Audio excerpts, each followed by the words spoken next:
Today in this video we learn how to create colorful heading in MS Word Office program. It's a very easy and simple method. First one, click here heading. Now type your heading text. Highlight it.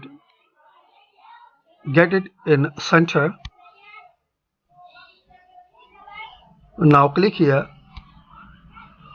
and select any color which you want.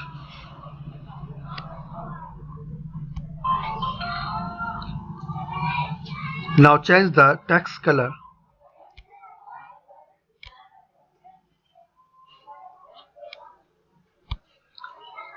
Like this.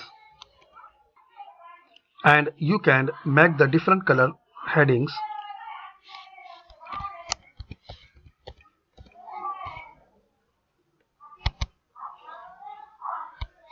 Center.